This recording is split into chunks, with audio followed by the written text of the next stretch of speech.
And joining us now is our friend Byron York, of course, political columnist from the Washington Examiner, probably the one of the most sage voices in the American political scene. And Byron, thanks for joining us. You know, we had Tom Brokaw yesterday criticizing President Obama for his never-ending campaigning. We've got Organizing for America now morphing into this 501c4 Organizing for Action. They're actually, reportedly by the New York Times, selling access to the president. If you donate $500,000, you get a special meeting with him. It's like we're running for re-election again. You mentioned this last night in your column over at Washington Examiner. In the second term, Obama is all politics all the time.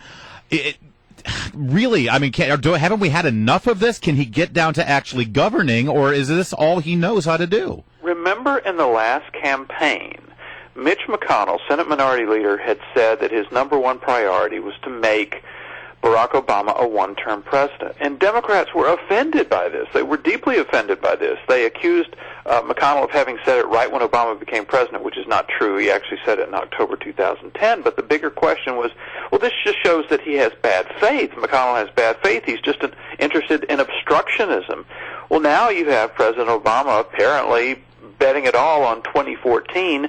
When he gave his victory speech last November on election night, within minutes, he called Steve Israel, Representative Steve Israel, who is head of the Democratic Congressional Campaign Committee, to get things going on the campaign to beat Republicans and retake the House of Representatives. So everything that the president is doing right now should be seen through that prism as a calculation to upend the Republican majority. You know, the difference between Obama and McConnell is that McConnell was dumb enough to say it.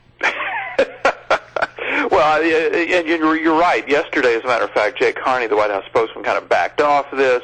He said that 2014 is not a big presidential priority at the moment, but it's pretty clear that Obama believes that he really can't get a lot done without a Democratic majority in the House. But the problem is he's in his second term. And after the midterm elections in a second term, presidents usually have very, very little influence. He will be a lame duck. There will be very active campaigns going on for the Democratic and Republican presidential nominations. And just to throw another factor in there, November 2014 will be during the implementation of Obamacare, which might make Obama somewhat popular, but also could prove disastrous to him. But, you know, it is sort of interesting, however, that some people, like you mentioned Tom Brokaw, calling the president out on this. We've had these series of stories that came from Bob Woodward, which he was very critical of the Obama administration and how they've handled this matter of sequestration. He said at one point that the decision not to send an aircraft carrier to the Mideast was, you know, just madness, the likes of which he had not seen in many years. So are we seeing the press corps in Washington start to be a little more aggressive toward this president? Well, I think certainly on this issue. I think there's no doubt that in the run-up to sequestration, the president overdid it on the doomsaying. You know, calling Janet Napolitano out to the White House to tell about how terrible everything would be, calling LaHood out to come out and tell us that there'd be huge lines at airport TSA lines. Right. You know, these predictions of disaster, I think everybody thought were a little overdone, and that tends to reduce your credibility. So you did have mainstream commentators saying, look, the president is really going too far here. And then there's just the fact that a number of people have looked at sequestration and thought, you know, maybe this is not the perfect way to do it, but it's not that bad. It's not as bad as everybody says, I think. Exactly. Yeah. Well, look, one other question. I noticed that Jeb Bush is back in the news. He's not ruling out that he might run for the presidency in 2016. He's talking a lot about immigration. He's going to be at CPAC next week talking to conservatives there.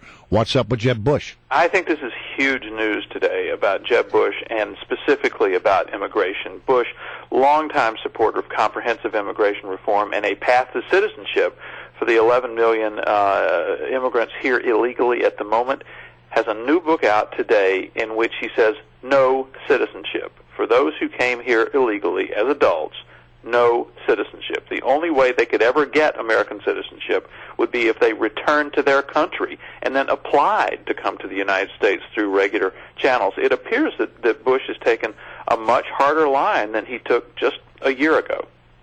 And what are the implications of that in terms of what's going on? Well, it puts him to the right of Marco Rubio at the moment. His good friend Marco Rubio, the Republican senator, is part of the Gang of Eight.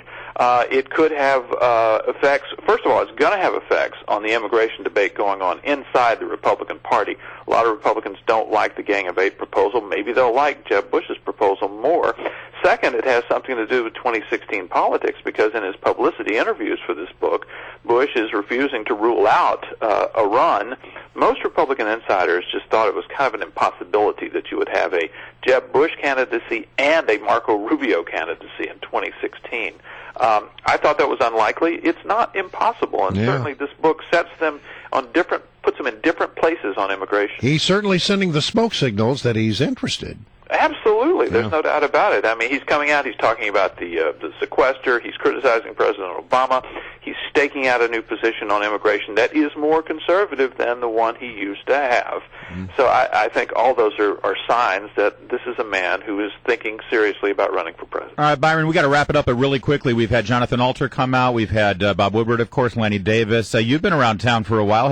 Has this White House or any other White House treated you in the sort of way that we've been hearing the Obama White House has been behaving to reporters? Boy, I'd be happy if they just answered my inquiry. Well, it would be that. They could be mean to me if they'd answer the phone. If they just answer the phone, that's right. Yeah. Byron says you could call me names, just call me. There you go. All right, Byron, thanks a lot, buddy. Good to have you. Thank you.